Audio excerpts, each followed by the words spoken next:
Greetings, everyone. It is Sydney Walker with Coffee and Politics Online.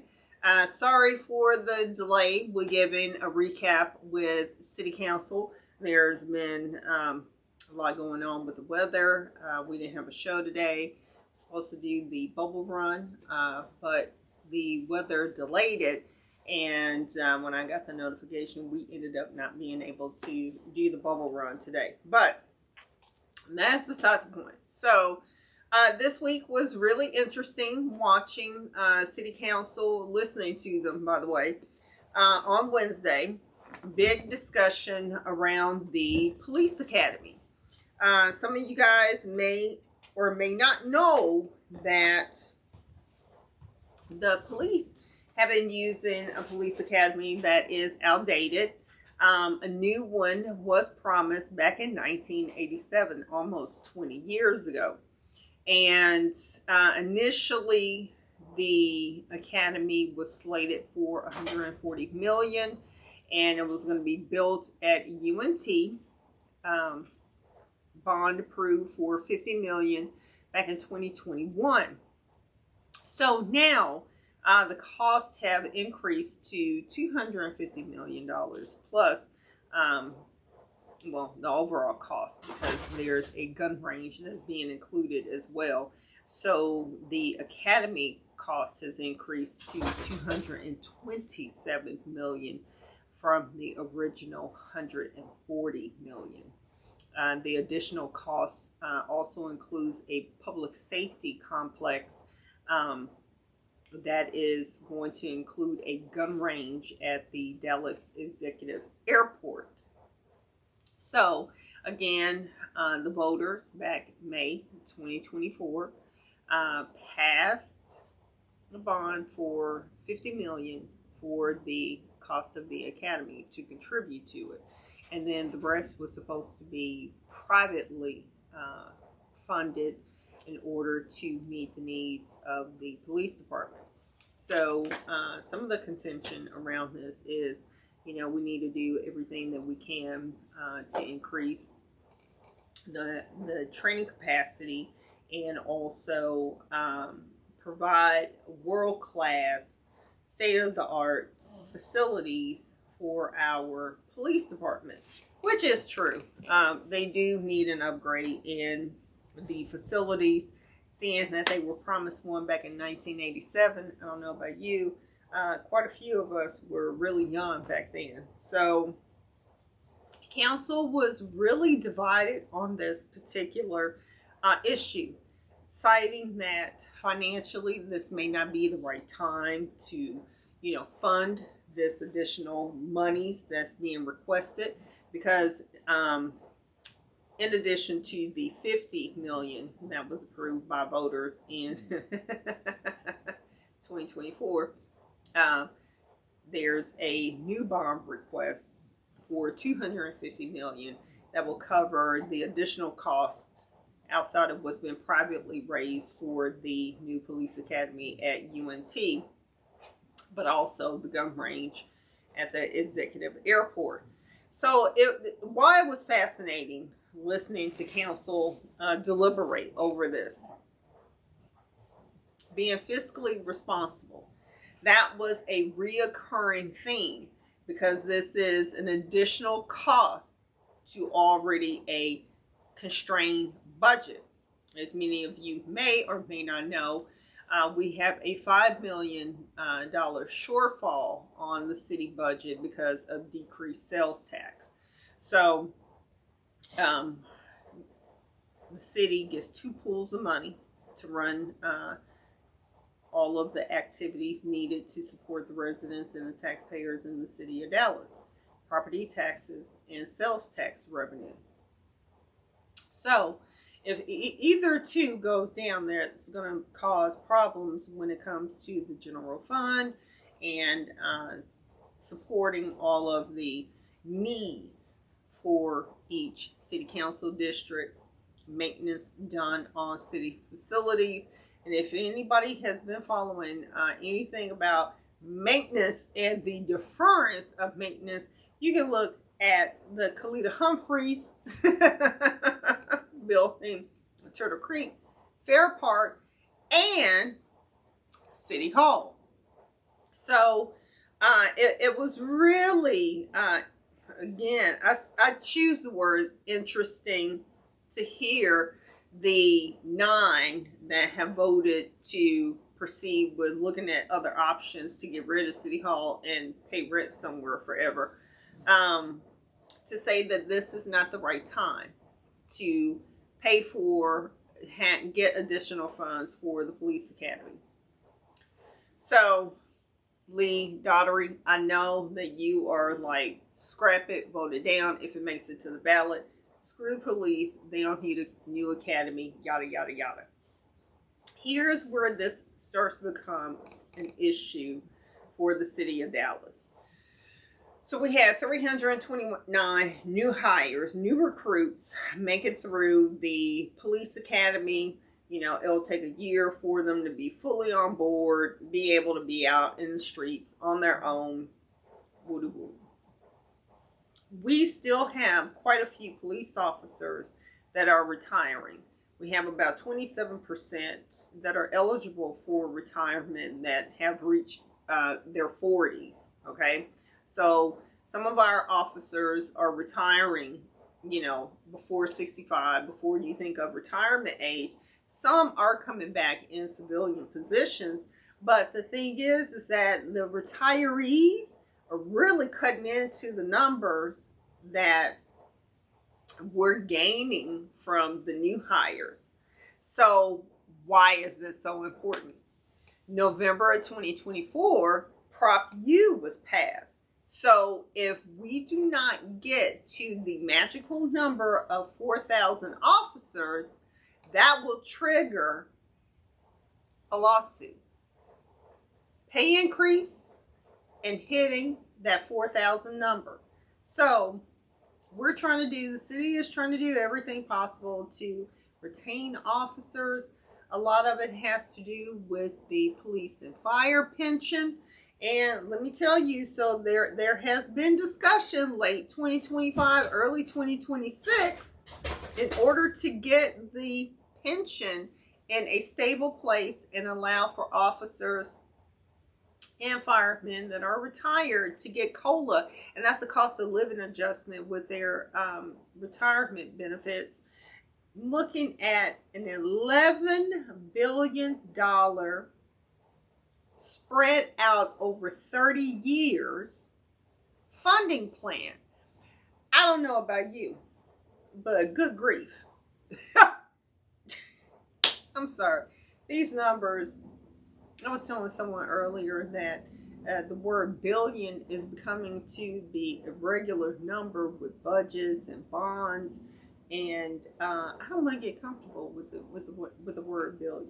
Okay, I mean, we have on the ballot May 2nd for DISD. Early voting starts on Monday for DISD with a $6.7 billion bond. And do you understand, 8 years ago, it was 1.7 that was passed. So a lot of the money is for this current bond is for refinancing. So definitely dig into that. I can do a separate live stream on the bond, okay?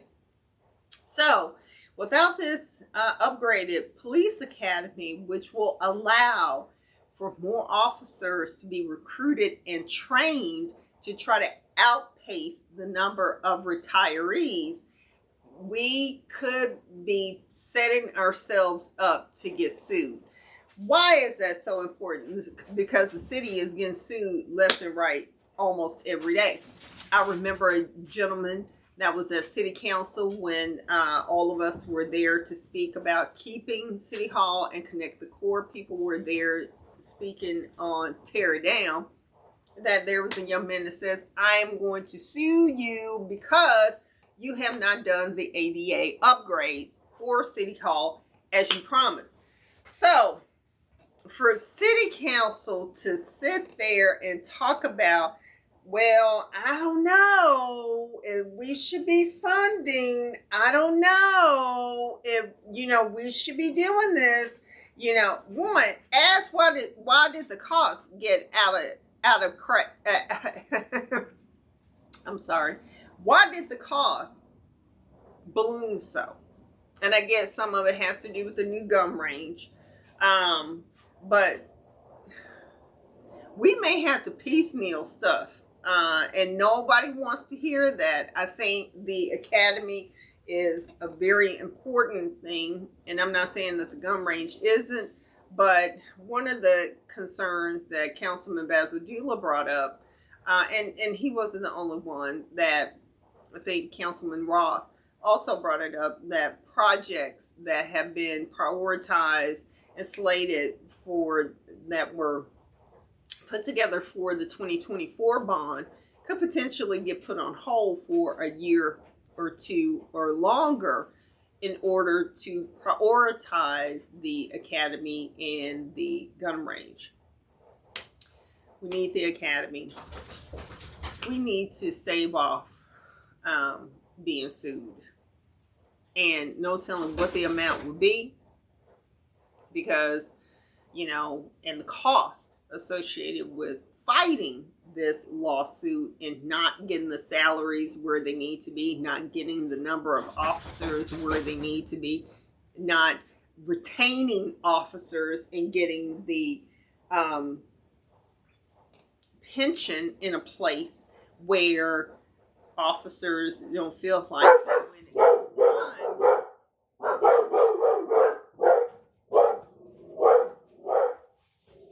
My security system, hold on 1 second.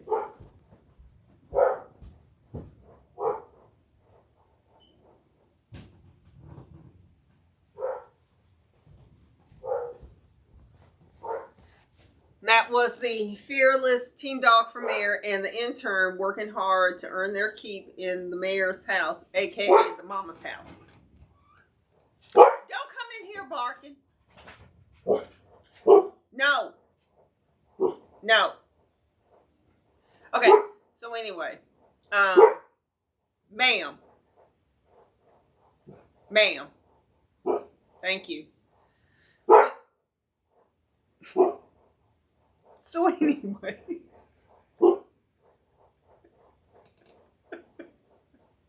I appreciate her being my security. Okay. So anyway, back to the police academy and saving off this lawsuit from Prop U. So we are already 1 year down. Yes, we have recruited and trained 329 new officers, but the retirees are making it such that, reaching the 4,000 number is a little bit more challenging. Currently, we're down 700 officers to meet that 4,000 number. So at this particular pace, if you're looking at 300, it's going to be about 3 more years before we finally get there. And that's if we keep the momentum with the numbers that we've been hiring and we stay flat on the retirees, which is not necessarily going to be the case. So council has some challenges ahead of itself with prioritizing where we need to be spending money. I feel like this exercise on City Hall is a waste of money. Because if you're saying financially, now is not the right time for the academy. Now is not the time to start looking at paying rent somewhere. Outfitting a new place to rent for 911, 311, and traffic control. Now is not the time to pay for demolishing City Hall, or even if someone purchase building and land, really municipalities, and I said this on a previous 30 Pieces of Silver, municipalities, not just Dallas, are not known for getting full market value for the properties that when they sell them.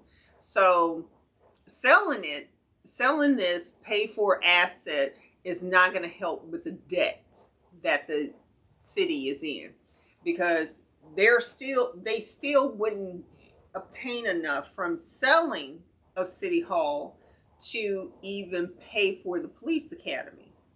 because 50% of the proceeds go to the pension. So easy numbers. $300 million for City Hall, $150 million of that goes into the police and fire pension. So that leaves $150 million to do something else. Moving through 911, 311, and the traffic control to another place to get it outfitted to withstand a terrorist attack, to make sure that we do not lose critical services with 911, making sure the staff is safe. That is going to be expensive in itself, especially if it's going to be moved to Redbird Mall, which is not built like a bunker like City Hall is, where they are housed currently. Rent for the next 20 years, even 10 years, or even 5 years. Still, selling a City Hall doesn't cover that.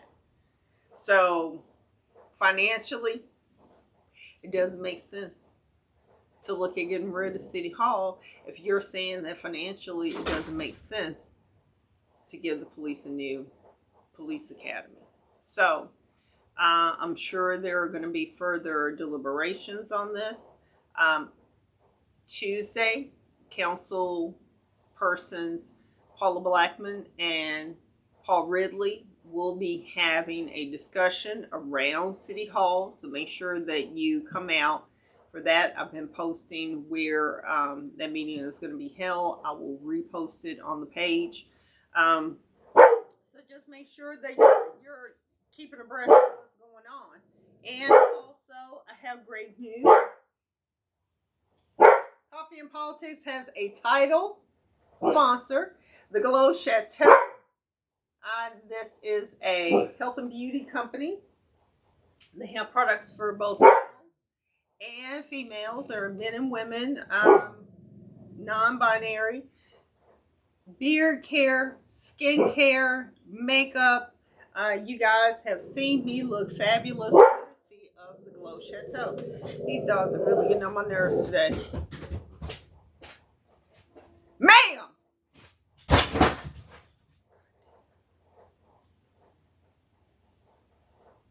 Anywho, it's never a dull moment here at the house with the mayor. So, again, the Glow Chateau, title sponsor of Coffee and Politics. We are very happy to have them on board. It is a local company, Central Texas. So they're a Texas-based company. I love their products. I have on lip liner, lipstick, contour, blush, the glow that I always have when I'm on camera is courtesy of them. So I am very happy to have the Glow Chateau as a sponsor of Coffee and Politics online. And if you have a company and you're interested in sponsoring particular episodes, we have candidate forums that are going to be coming up this fall. Hit me up, send me a message, reach out to me, and let's discuss those opportunities. But again, keep tuning in. April 25th, I moved the show with trustees Edward Turner, who is District 9, my school board trustee, and trustee Byron Sanders, to June the 20th. They had a conflict with scheduling. So I am going to be having a probate discussion about how since Black families are losing their properties in probate through some unnecessary steps, or steps that are not part of the process with the probate court. So make sure you tune in Saturday for that. So guys, again, keep up with what's going on with your local government. Again, Monday, early voting starts for the school board bond. And then we have the runoff election May the 26th. So stay dry. It's a little bit cool. Stay warm and put your time in where it counts the most with those that you care about the most. So we will see you on next Saturday.